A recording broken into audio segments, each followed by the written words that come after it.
let us discuss that. Let us this 209 page number 209 question number 3 na. Yes, sir. Okay, so we will discuss this question first, then we will move to the second question of that page. Okay, okay, Sanel. Okay, sir. Yes. So question third, please read the question, Aditya. Let the resistance of an electric component remains constant while the potential difference across the two ends of the component decrease to half of its former value. Wait, What wait. change will Till now, what you have learned from this question? क्या पूछ रहा, क्या बोल रहा है ये?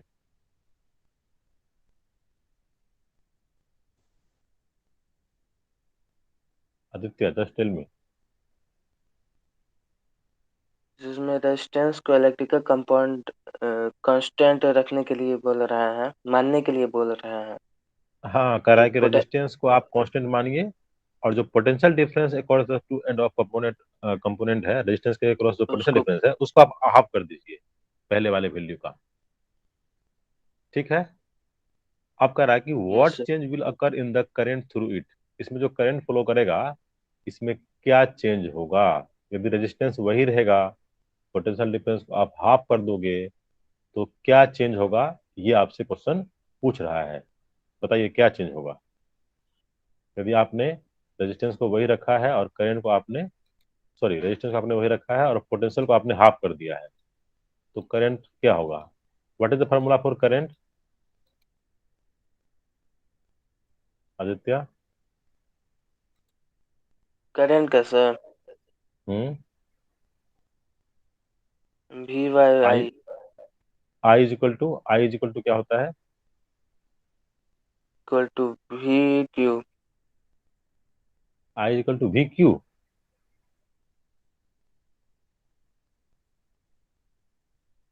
इसका मतलब आपने अभी रिवाइज नहीं किया है। I is equal to V upon R होता है। I is equal to V upon R होता है। राइट आदित्य?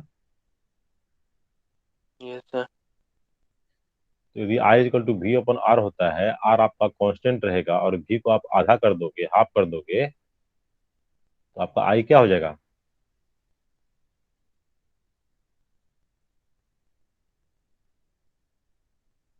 क्या बोले sir? I is equal to V bar होता है और आपने वी को आधा कर दिया है, आर वही है, तो हमारा आई क्या हो जाएगा?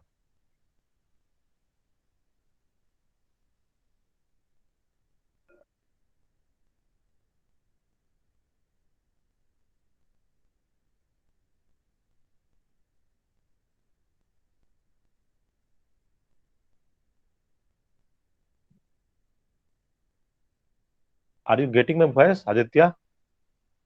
Yes sir. Then why are you not responding? At least tell me. I don't know. I am not getting you. You are just silent. What does it mean? If you are not able to follow me, just tell me, sir, I am not understanding. You are just silent. I am asking you and you are just silent. What does it mean? At least आपको बोलना होगा ना कि sir मुझे समझ में नहीं आ रहा है, आप किस क्या बोल रहे हो। कुछ तो आप बोलोगे ना, इस तरह से चुप रहने से क्या मतलब होगा?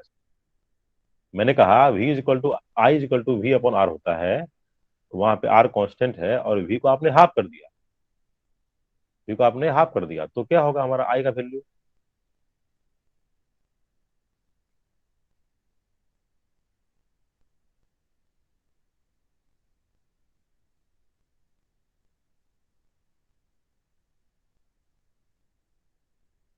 आदित्य, आई एम नहीं आस्किंग पता you, sir. Don't take too much time to tell कि नहीं पता सर। इफ यू नहीं डोंट पता फॉलो सर। मी, हाँ, तो आपको तुरंत बोलना है। साथ साथ जितने बच्चे यहाँ पे प्रेजेंट है सबका टाइम वेस्ट करते हैं, इसलिए रिस्पॉन्ड तुरंत करना है। नहीं पता, just write down on your paper with your pen, I is equal to V upon R, just write down what I'm telling you, just write I equal to V upon R. I am giving you an example. Suppose value of R is 10 and value of V is 20. Value of V is 20 and value of R is 10. Then what is the value of I, Aditya? 10, sir. Oh my God. I'm telling you value of V is 20 and value of R is 10. Then what is I?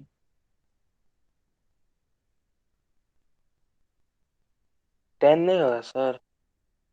20/10, 20/10, 20/10 10 हो गया.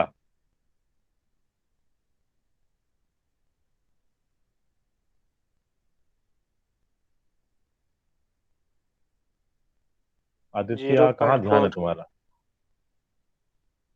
कहाँ क्या कर रहे हो तुम? 20/10 0.4 होगा.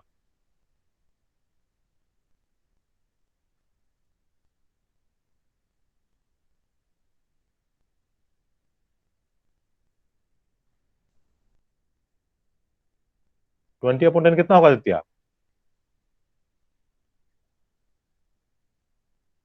नहीं पता सर. अरे 20/10 कितना होगा नहीं पता तुमको?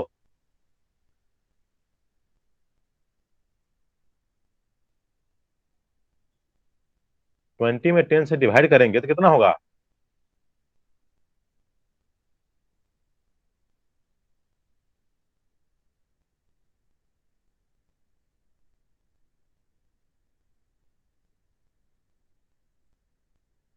Aditya you are wasting my time. 0.5 sir.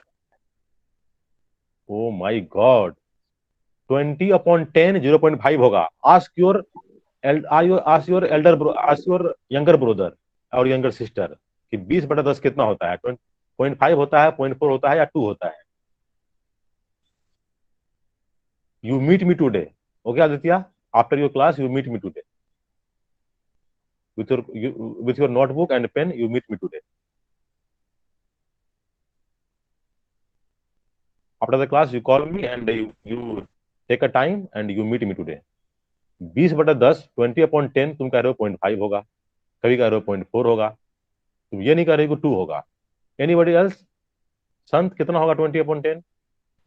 2 sir. इसमें कौन सा ये चीज समझ नहीं आ रहा है आपको? आप क्लास 10 में आ गए हैं. 20/10 2 होगा. Aditya are you okay? Yes sir. तबीयत ठीक है आपकी? Yes sir. Then why are you telling कि 20/10 0.4 होगा, कभी बोल रहे हो 0.5 होगा? ऐसा क्यों बोल रहे हो?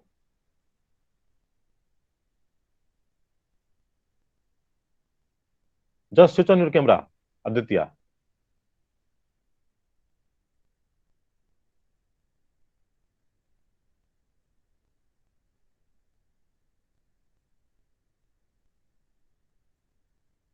Again you are sitting the same way what I am telling you. आप मुड़ जाओ, आप उसके पीछे बैठो. लाइट आपके पीछे नहीं होना चाहिए, लाइट आपके आगे होना चाहिए.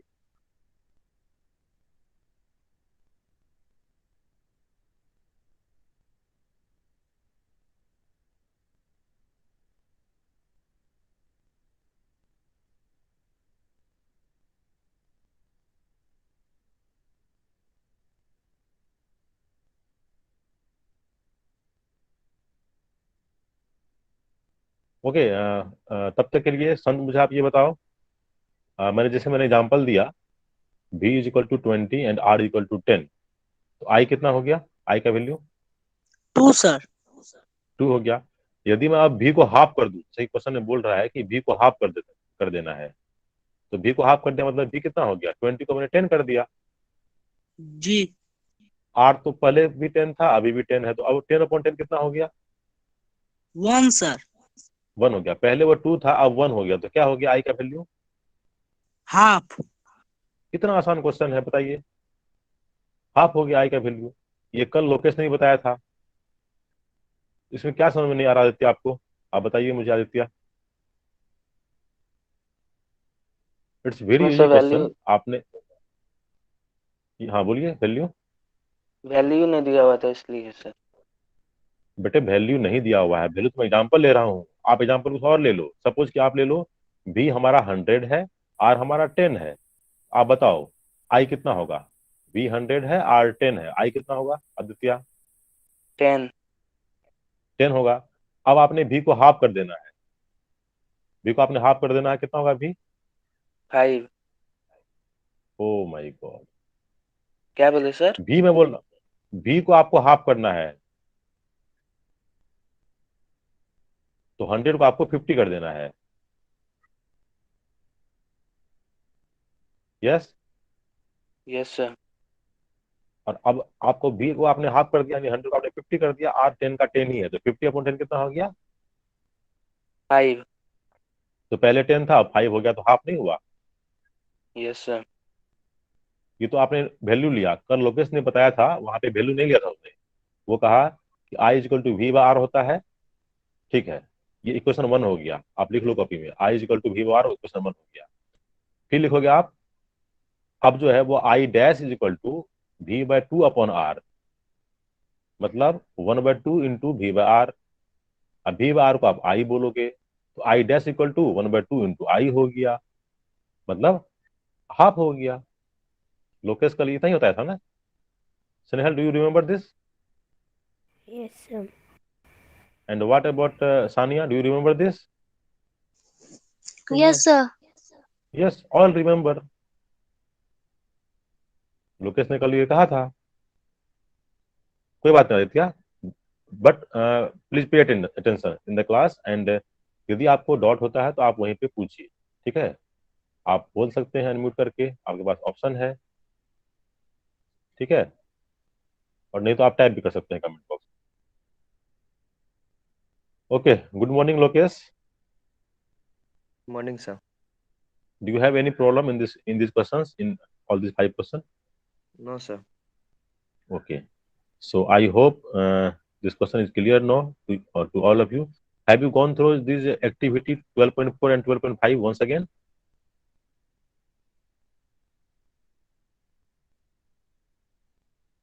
Lokesh, I am asking you. Yes sir. Okay, very good. And have you gone through these examples 12.7, 12.8 and all? So 12.7 is the last example. Have you gone through this? Sir I am study and reading. Okay. मतलब अभी आपने बनाया नहीं उसको, केवल देखा आपने, है ना? क्वेश्चन सॉल्व कर लिए ये 1 और 2 दोनों। दोनों हो गया आपसे? Yes sir. Okay. So Snehal, the problem is question number 2, right? Yes, sir. Okay, so I am reading the question number 2. Redraw the circuit of question number 1. So first of all, I need to read the question number 1. 1 में कह रहा है, क्या कह रहा है देखिएगा आप लोग। Draw a schematic diagram of a circuit consisting of a battery of 3 cell 2 volt each, a 5 ohm resistor and 8 ohm resistor and 12 ohm resistor and a plug key, all connected in series. तो ये circuit आपने draw कर लिया होगा, ठीक है, कोई दिक्कत नहीं यहाँ तक। यस स्नेहल, ये तो हो गया ना first question? Yes, sir. Aditya, आपने बनाया इस क्वेश्चन को, क्वेश्चन नंबर 1 को? Yes sir. Okay, very good. अब कह रहा है redraw the circuit of question number 1, putting putting in an ammeter putting in an ammeter to measure the current through the resistance and a voltmeter to measure the potential difference across 12 volt.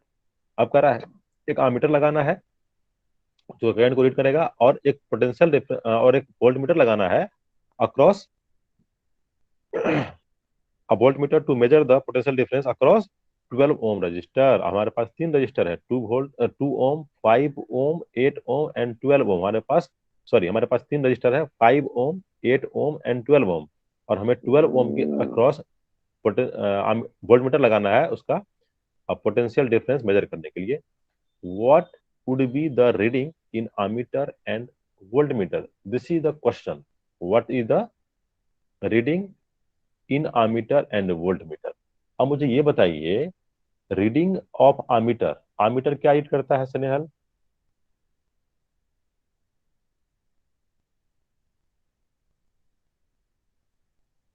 Sir current. Ammeter current decrease करता है। और ammeter generally क्या होता है, series में होता है, तो आमीटर हमारे पूरे सर्किट का करंट रीड करता है। तो बताइए आपके पास कितना रेजिस्टेंस है स्नेहल? सर मीन्स 5 8 12 हाँ, तो कितना हो गया? 25 25। Very good. एंड हमारे पास कितना पोटेंशियल सोर्स है? Potential source 12। 12 नहीं है, हमारे पास पोटेंशियल 2 वोल्ट है। Yes sir. We have consist of battery of three cell of 2 volt. एक बैटरी है 2 वोल्ट का और वो 3 सेल है हमारे पास। तो 3 × 2 हमारे पास 6 वोल्ट हो गया ना। Yes sir. Yes Aditya, are you getting me? Yes, sir. तो what is the value of current?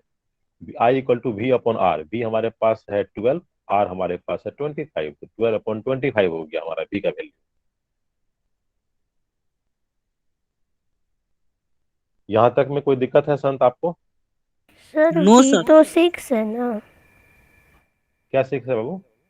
We तो टोटल वोल्टेज तो 3 × 6 इक्वल्स टू 6 वी, तो वी तो हमारा 6 हो जाएगा। और आर मीन्स रेजिस्टेंस हमारा 25 है, तो 6/25 हुआ ना। हाँ, 6/25 होगा। 2 × 3 6 हो गया अपॉन 25। तो 6/25 हो गया हमारा वैल्यू ऑफ आई। आप मुझे बताइए ये कितना आ रहा है लोकेश, 6/25 का वैल्यू?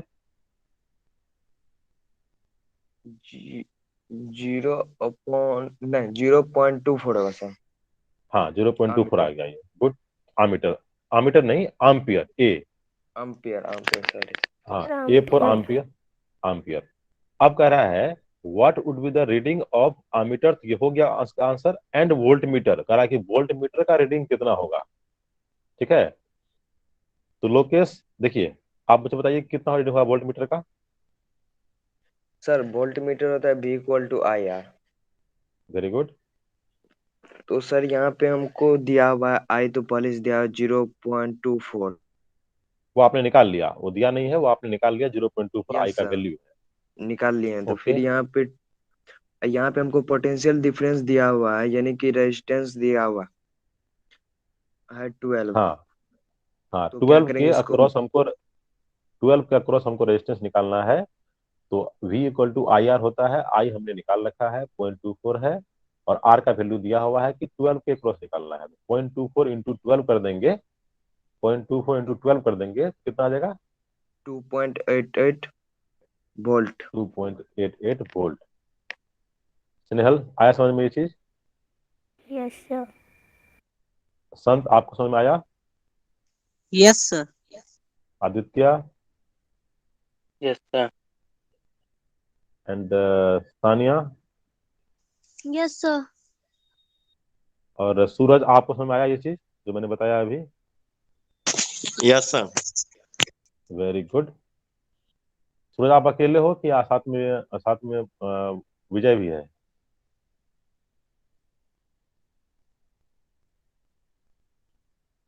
सूरज, आप अकेले हो या साथ में विजय और ललित भी है? सर वो दोनों सोया हुआ है। अच्छा, ठीक है। ठीक है। ओके। सो नो, और क्या हमने कल ये डिस्कस किया था, register in parallel? No sir. Yes sir. मैंने केवल ये बताया था कि पैरेलल में कब होगा, जब सारे रजिस्टर्स का एक पॉइंट एक्स पे जुड़ा हुआ है, दूसरा पॉइंट वाई पे जुड़ा हुआ है, जैसा कि फिगर में आप देख पा रहे हैं। तो ऐसे कॉम्बिनेशन को बोलते हैं पैरेलल कॉम्बिनेशन। जब सारे रजिस्टर्स का एक पॉइंट एक स्टार्टिंग पॉइंट किसी एक पॉइंट पे जुड़ा हो और उसका एंडिंग पॉइंट किसी दूसरे पॉइंट पे जुड़ा हो, ऐसे रजिस्टर को बोलते हैं, ऐसे कॉम्बिनेशन को बोलते हैं हम लोग पैरेलल कॉम्बिनेशन। ठीक है, जैसा कि स्पीकर में आपको दिख रहा है। ठीक है, तो ये हमने ऐसा आपको बताया था, और मैंने कहा था कि इसका जो है अब किस केस में कितना वैल्यू होता है वो हम लोग कल डिस्कस करेंगे। राइट। अच्छा, मैंने कहा था कि आप लोग को ये पढ़ने के लिए रजिस्टर इन सीरीज आ गया। ओके, ये रेजिस्टेंस इन सीरीज। ये आप लोगों ने पढ़ लिया, बहुत अच्छी बात है। एक्टिविटी 12.4 समझ में आया आप लोग को?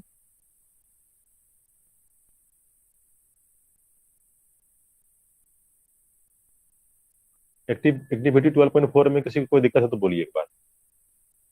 No sir. Very good. 12.5 आ गया समझ में यस आपको? सर। आपने बता दिया आपने। ठीक है, इसको जिसको जिसने नहीं पढ़ा है उसको पढ़ना है, क्योंकि ये बहुत इंपॉर्टेंट है। इसको आप पढ़ोगे तो ये आपका बहुत अच्छे से क्लियर होगा। फिर आपको कोई दिक्कत इसमें होगी तो उसको आप मार्क करके रखोगे और आप मुझे मेरे से कल पूछोगे निश्चित रूप से। आदित्य आपका बुक है ना ये वाला हार्ड कॉपी? Yes sir. और संत के पास तो है, सान्या के पास है। व्हाट अबाउट स्नेहल, आपके पास है ये book? Yes sir. Very good. Lokesh के पास भी है ये बुक, है ना लोकेश? Yes sir. सबके पास हार्ड कॉपी है। Very good. हार्ड कॉपी रहना जरूरी है, ठीक है। सॉफ्ट कॉपी है कभी कभी के लिए, मान लीजिए हम कहीं बाहर हैं, कभी मन क्या कुछ देखने का तो फोन में देख ली सॉफ्ट कॉपी, लेकिन पढ़ना है हमेशा हार्ड कॉपी से, ठीक है। क्योंकि मैं अभी ऑनलाइन क्लास ले रहा हूँ इसलिए मैं सॉफ्ट कॉपी यूज कर रहा हूँ, लेकिन मैं भी जब पढ़ता हूँ तो हार्ड कॉपी से ही पढ़ता हूँ, ठीक है। आपको हार्ड कॉपी से ही पढ़ना है, वो अच्छा होता है। अब देखिए पैरेलल। पैरेलल में आपको मैंने बता दिया इस तरह से होगा। अब यहाँ से आपको एक्टिविटी जो दिया हुआ है, एक्टिविटी 12.6, ये पढ़ा आप लोगों ने? Yes sir. लोकेश ने पढ़ा। स्नेहल आपने पढ़ा इसको? No sir. What about Sant? No, sir. कोई बात नहीं, तो इसको हम लोग डिस्कस करते हैं। अभी मैं पढ़ता हूँ इसको, आप लोग ध्यान से देखिएगा। Now let us consider the arrangement in of three register joint in parallel. Parallel मतलब तीनों रजिस्टर का स्टार्टिंग पॉइंट एक पॉइंट पे जुड़ा होगा, एंडिंग पॉइंट एक पॉइंट पे जुड़ा होगा, दूसरे पॉइंट पे जुड़ा होगा, with combination of cell as shown in figure 12.7। जो पहले वाला फिगर था उसके बारे में कह रहा है, ठीक है। यहाँ देखिए एक्टिविटी 12.6 पे कॉन्सेंट्रेट कीजिए आप। Make a parallel combination X Y of three registers having resistance R1, R2 and R3 respectively. अच्छा आप मुझे बताइए आदित्य, रजिस्टर और रेजिस्टेंस में क्या अंतर है? क्या सर? रजिस्टर और रेजिस्टेंस दोनों में क्या अंतर है?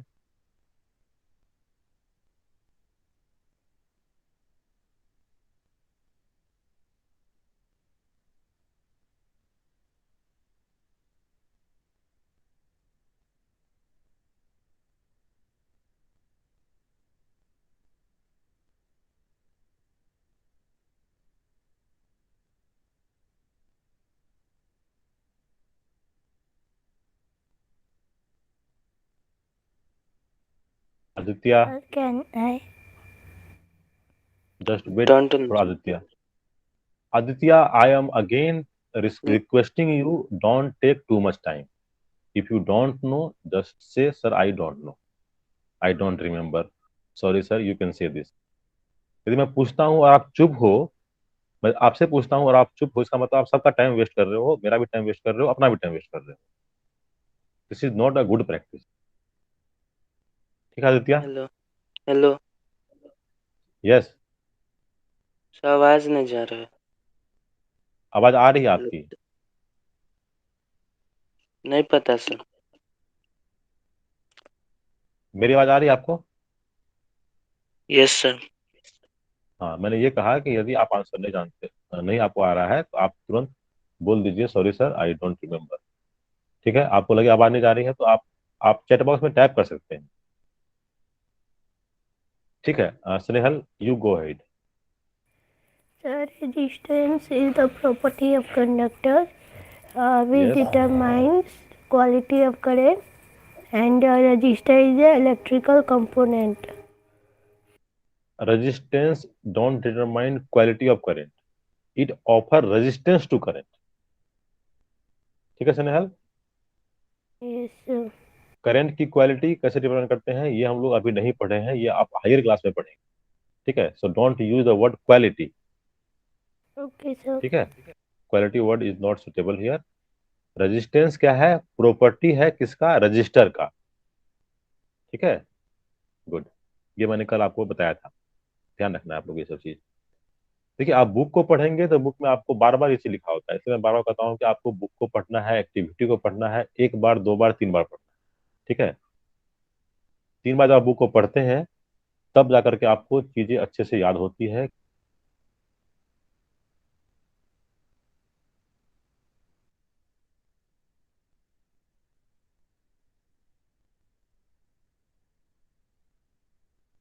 The capability to read the book and understand the book, understand the topic, understand the concept. You have to develop this property within yourself. This is the purpose of this class. Just remember. नहीं तो class तो बहुत चलता है. There are so many class running online and offline. But the purpose of this class is to to enable you to how to read the book and understand the concept. इस class चलाने का मतलब मेरा purpose ये है कि मैं आपको बुक को खुद से पढ़ने और उसको समझने के लायक बना दूं. ठीक है. सो दैट जब देखिए just understand what I am trying to say you. For the time being I M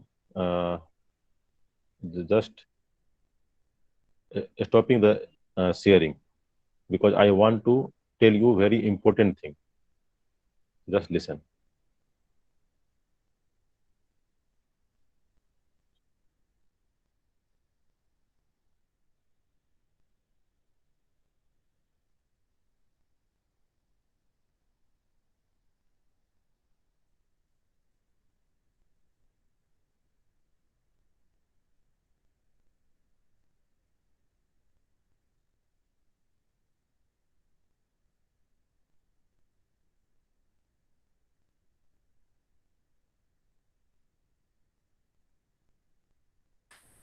मेरी आवाज आ रही है लोग को अभी? Yes sir. हाँ सुनो. देखिए एक बात आप लोग को समझना बहुत जरूरी है. जितने भी लोग यहाँ पर हैं, ठीक है, संत, सानिया, लोकेश, आदित्य, स्नेहल और सूरज, आप मेरी बात ध्यान से समझिएगा पहले. ठीक है. बुक जो होता है इस बात को आप लोग को अच्छे से नोट करना है. ठीक है. अभी मैं जो बोल रहा हूँ आप चाहें तो कुछ कुछ पॉइंट आप अपने नोटबुक के पीछे में या बॉक्स बना करके स्टार करके आप नोट कर सकते हैं. या आपके लिए बहुत इंपॉर्टेंट है दिस सेंटेंसेस जो मैं बोलने जा रहा हूँ, ये आपके लिए टर्निंग पॉइंट होगा. ठीक है. आपके लाइफ को चेंज करने वाला होगा. समझिएगा. जो बुक लिखा होता है बच्चे, वो बुक होता है आपके लिए लिखा हुआ. Book are written for student not for teachers.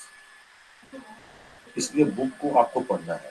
Book को आपको पढ़ना है. आपको उसको देख करके पढ़ करके समझना है कि वहाँ पे क्या लिखा हुआ है, वो क्या कंसेप्ट बताना चाह रहा है, एग्जाम्पल है उसको कैसे वहाँ पे सॉल्व किया जा रहा है. उसके बाद एक्सरसाइज है उसको आपको बनाना है. Teachers are only for the support, only for the guidance, only for the problem. यदि आपको कहीं आप फंसते हैं, कहीं आप रुकते हैं, आपको कुछ चीज समझ में नहीं आता है, तो वो केवल बताने के लिए टीचर होते हैं. ठीक है. आपको टीचर पर डिपेंडेंट नहीं होना है. You have to take the support of your teacher. आप उनको आप ऐसा नहीं कि सर बताएंगे, सर पढ़ाएंगे तो मैं पढ़ूंगी तो मैं क्वेश्चन बनाऊंगी, ऐसा करोगे आप तो आपके अंदर जो कैपेबिलिटी है वो डेवलप नहीं हो पाएगा. आप ये सोचिए जो साइंटिस्ट होते हैं, जो नासा में काम करते हैं, उनके पास हमेशा नया प्रोजेक्ट होता है. तो क्या वहाँ पे ऐसे बच्चे जो टीचर के पढ़ाने पे पढ़ते हैं, वहाँ पे वो कुछ नया काम कर पाएंगे? नेहल? No sir. बिल्कुल नहीं कर पाएंगे. वहाँ पे ऐसे बच्चे जाते हैं जिनके पास खुद से कोई चीज पढ़ करके समझने की शक्ति होती है, कुछ नया करने की शक्ति होती है. ऐसे बच्चे ही साइंटिस्ट बनते हैं. ऐसे बच्चे ही नासा में जाते हैं. चाहे और भी कोई जगह है, ऐसे बच्चे ही वहाँ पे जाते हैं. आप सुनते हैं IIT का नाम, आपकी फैमिली में से कोई ना कोई IIT में होंगे. तो IIT का जो एंट्रेंस होता है आफ्टर योर 12th एग्जाम, वहां पर हर साल सारा क्वेश्चन नया होता है. ऐसा क्वेश्चन आपको पास्ट में कभी नहीं मिलेगा जो पूछा हुआ है. ठीक है. तो वहां पर भी ऐसे ही बच्चे क्वालिफाई कर पाते हैं जिनको खुद से पढ़ के समझने की शक्ति होती है, उसको नया नया क्वेश्चन बनाने का कैपेबिलिटी होता है. ऐसे बच्चे ही वहां भी क्वालिफाई कर पाते हैं. आप लोगों ने सुना भी होगा IIT का एग्जाम बहुत टफ होता है, बहुत कम बच्चे क्वालिफाई करते हैं. ठीक है। मतलब मैक्सिमम बच्चों का जिन्होंने मैथ रखा है, साइंस रखा है, उसका ड्रीम होता है कि मैं आईआईटी में पढूं, चाहे वो आईआईटी दिल्ली हो, चाहे वो आईआईटी कानपुर हो, आईआईटी चेन्नई हो, ठीक है, कोई भी आईआईटी हो, लेकिन मैं आईआईटी में पढूं। आईआईटी में पढ़ने के लिए आपको अपने अंदर वो कैपेबिलिटी डेवलप करना बहुत ही जरूरी है। इसलिए मैं आपको बार बार इंसिस्ट करता हूँ, आप एनसीईआरटी बुक को पढ़िए, उसका हर एक लाइन पढ़िए, उसका एक्टिविटी पढ़िए, उसका एग्जाम्पल पढ़िए, उसको सॉल्व कीजिए। उसमें दिक्कत होती है उसको आप पेंसिल से मार्क कर लीजिए, और सेकंड क्लास में, कमिंग क्लास में आप मेरे से पूछिए। आप जहाँ पढ़ते हैं, स्कूल जाते हैं, आप वहाँ भी पूछिए, आप यहाँ आते हैं पढ़ने के लिए, आप वहाँ भी पूछिए। इसलिए मैंने कहा कि क्लासेस तो बहुत सारे चल रहे हैं, ऑफलाइन भी चल रहे हैं, ऑनलाइन भी चल रहे हैं, लेकिन मेरा ये क्लास शुरू करने का पर्पस है कि मैं आपके अंदर वो कैपेबिलिटी डेवलप करूं कि आप किसी भी बुक को पढ़ करके उसको समझ सके, उसके कंसेप्ट को आप जान सके, और उसके थ्रू आप क्वेश्चन को बना सके। ये मेरा पर्पस है क्लास को स्टार्ट करने का। नहीं तो आप उनमें से बहुत लोग को पता होगा, I am assistant professor at engineering college, जहाँ से इंजीनियर बनते हैं, जहाँ पे इंजीनियर पढ़ते हैं, मैं वहाँ का फैकल्टी हूँ, मैं वहाँ के बच्चों को पढ़ाता हूँ। ठीक है, मुझे 9th 10th के क्लास के बच्चों को पढ़ाने की जरूरत नहीं है। आप 12th करके इंजीनियरिंग क्वालिफाई कर जाएंगे, तब आप कॉलेज में आएंगे, तब मैं आपको पढ़ाऊंगा, मैं वहाँ पढ़ाता हूँ। लेकिन मेरे से आप लोगों के गार्जियन ने, आपके टीचर्स ने, आपके प्रिंसिपल ने मेरे से कहा कि अमित सर, एक क्लास आप कम से कम साइंस का शुरू कीजिए, ताकि बच्चा समझ सके पढ़ते कैसे हैं, ये चीज जान सके। तब जाके मैंने ये क्लास शुरू किया है। और यदि मैं वो भी चीज नहीं सिखा पाऊँ आप लोग को, या आप वो चीज मेरे से नहीं सीखाए, तो मेरे इस क्लास का चलाने का कोई पर्पस नहीं है। ठीक है, इसलिए आप लोग को ये चीज बिल्कुल ध्यान रखना है कि इस क्लास से आपको क्या सीखना है। This is not like other class, जहाँ पे टीचर आएंगे, लेक्चर देंगे, आपको वर्क देंगे, आप वर्क करके आ जाएंगे, दूसरे दिन हो गया। नहीं, यहाँ आपको अपने अंदर वो कैपेबिलिटी डेवलप करना है कि आप एनसीईआरटी ही नहीं, और भी कोई बुक है, हायर क्लास में जब आप जाएंगे, आप तक जाएंगे 11th में, 12th में, तो वहाँ भी और भी कोई बुक है, आपका आर्ट्स का बुक है, या आपका मैथमेटिक्स का बुक है, हिंदी है, इंग्लिश है, कोई भी बुक है, उसको आप खुद से पढ़ के समझ सको। हाँ, मैं ये नहीं कह रहा हूँ कि आपको टीचर का सपोर्ट नहीं लेना, सपोर्ट लेना है, but don't fully depend on teachers. Just just not on this sentence कि आपको टीचर पे फुल्ली डिपेंड नहीं होना है, आपको टीचर से हेल्प लेना है, सपोर्ट लेना है। ठीक है, आपको पर डिपेंड नहीं होना है उस पर। इस बात को आप निश्चित रूप से ध्यान रखिए, तभी आप लाइफ में अच्छा कर पाएंगे, आप आईआईटी निकाल पाएंगे, आप साइंटिस्ट बन पाएंगे, आप नासा में जा पाएंगे। जितना जो जो टॉप लेवल पे जितने भी चीज है, वहाँ आप तभी जा पाएंगे जब आपके अंदर खुद से पढ़कर समझने की कैपेसिटी होगी। Right Snehal? Yes sir. Aditya, मैंने जो बताया अभी आपको समझ में आया ये चीज? Yes, sir. क्योंकि ये बहुत जरूरी है आदित्य, है ना। केवल क्लास ज्वाइन कर लेना और ये करना, वो that is not sufficient. That is sufficient, तो मैंने आपको बताया ये बहुत जरूरी है। तो अगर आप ये नहीं सीख पाओगे उस तब तक मेरे क्लास करवाने का कोई पर्पस फुलफिल नहीं हो पाएगा। इसलिए प्लीज आप लोग ध्यान रखिए। आप निश्चित रूप से जो जो मैं पढ़ाता हूँ वो तो पढ़ना ही है, और जो मैं बोलता हूँ ये पढ़ के आना है, कल मैं पढ़ाऊंगा, इसको डिस्कस करूंगा, वो भी आपको निश्चित रूप से पढ़ के आना है। और उसमें क्या आपको डाउट हुआ, वो सब आपको लेके आना है।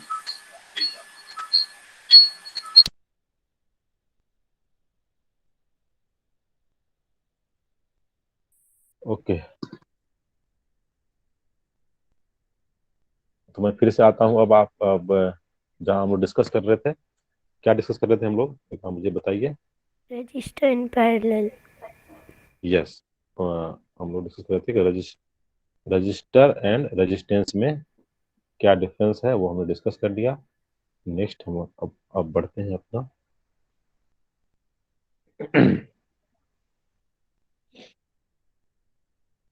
देखिए, मेरा स्क्रीन आप लोग को विजिबल है क्या?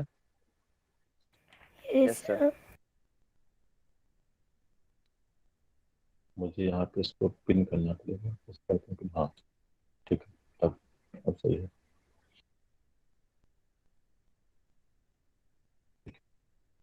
तो मैंने यहाँ तक पढ़ लिया था फर्स्ट सेंटेंस। अब करा है connect it with a battery, a plug की and ammeter as shown in figure 10.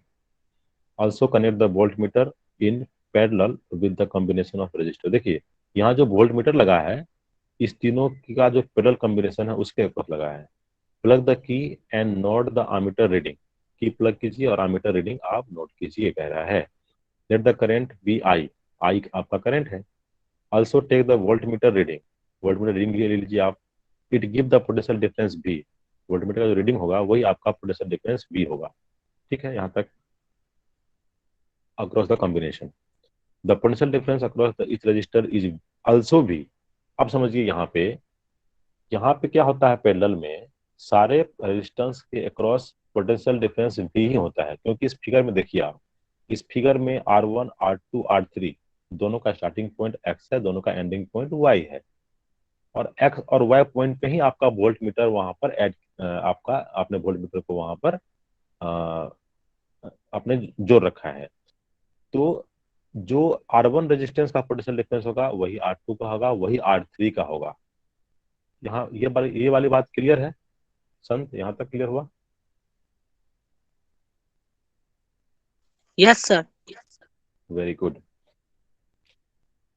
मैं आगे पढ़ रहा हूँ। This can be checked by connecting the volt meter across individual register. आप इंडिविजुअल रजिस्टर के अक्रॉस कनेक्ट करके देखिए। आप सपोज कि पहले R1 में कनेक्ट कर लीजिए L और M पे, तो आपको एक वैल्यू मिलेगा। फिर आप R2 में कर लीजिए P और Q पे, आपको एक वैल्यू मिलेगा। आप फिर R3 में कर लीजिए S और T पे, एक वैल्यू मिलेगा। और देखेंगे जो तीनों वैल्यू मिला हमको वो सेम ही मिला। ये आप करके देख सकते हैं, यहाँ पे करके वही बताया आपका नेक्स्ट एक्टिविटी।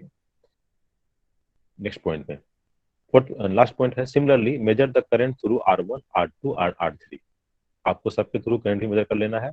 R1 के थ्रू आपने पहले मेजर कर लिया अमीटर लगा के, अब फिर अमीटर को आप R2 के अक्रॉस लगाएंगे, R2 के बाद लगाएंगे, आपने वहां मेजर कर लिया कितना करंट है, फिर आपने R3 में कितना करंट है वो मेजर कर लिया। यहाँ तक क्लियर हुआ एक्टिविटी? Yes sir. गुड। मैं आप लोगों से रिक्वेस्ट करूंगा कि जब आपका खुल जाएगा, जब आप स्कूल जाना शुरू कर देंगे, तो आपके स्कूल में वोल्ट मीटर भी रखा है, आपके स्कूल में आमीटर भी रखा है, आपके स्कूल में रजिस्टर भी रखा हुआ है, सेल और बैटरी भी रखा हुआ है। तो वहां पर ये आप फिजिक्स के टीचर से, साइंस के टीचर से आप ये मांग करके ये एक्टिविटी कर सकते हैं। ठीक है, आप निश्चित सर से दे एक्टिविटी नॉट अलाउ। कीजिए। Because nowadays due to COVID they not allow, but after COVID when school will open I think they will allow. If they will not allow, then I will arrange something. Okay Sanehal, okay sir. just let me know and I will arrange something which will be more effective than this class, which will be similar to your lab class or practical class. I will arrange that, no issue, because I want you to understand each and everything, each and every point very, very, very clear. This is the purpose of this class. Okay.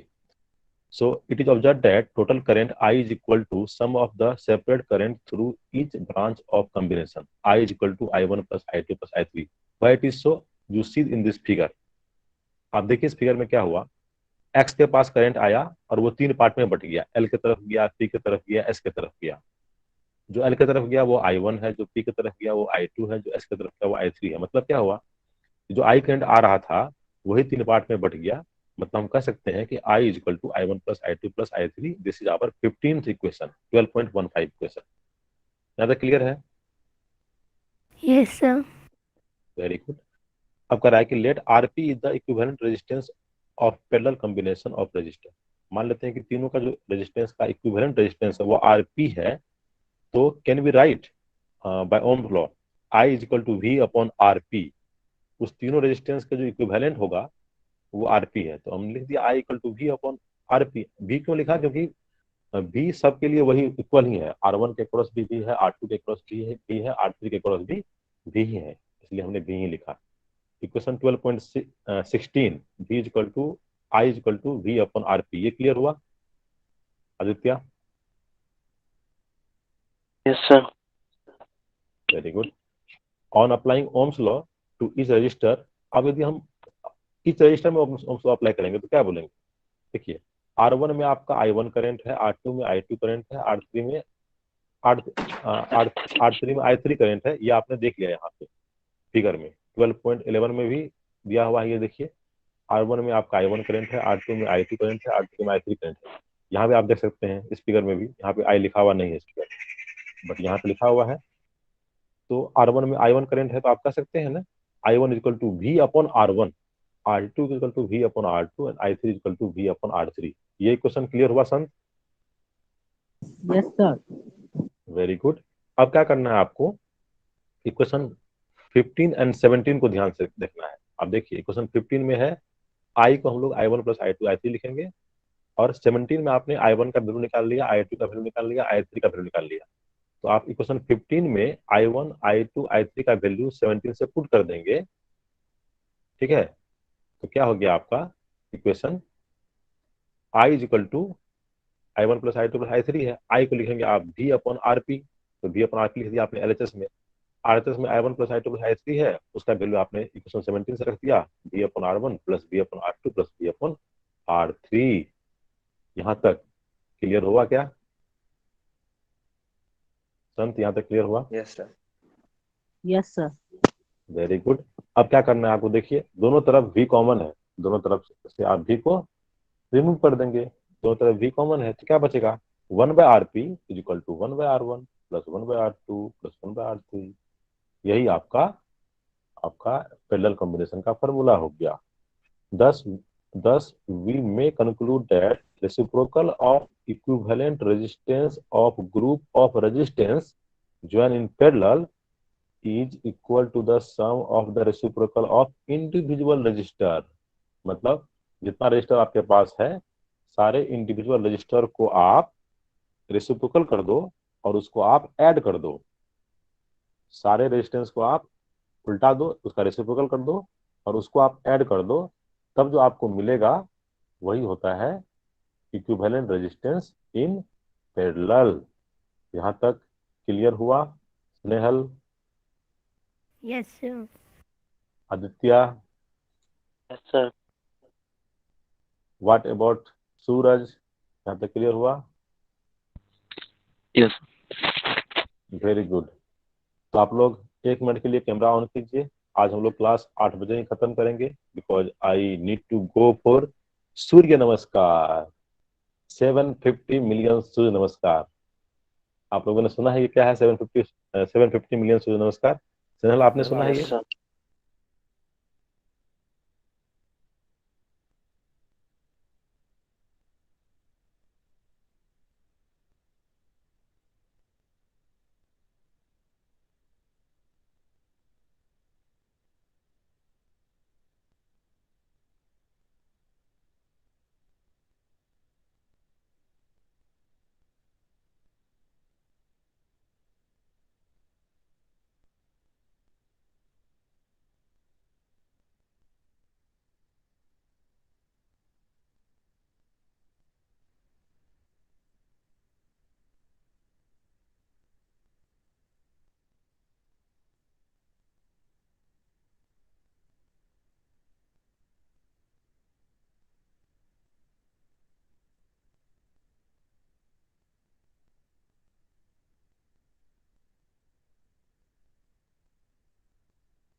Sir, your voice is not coming.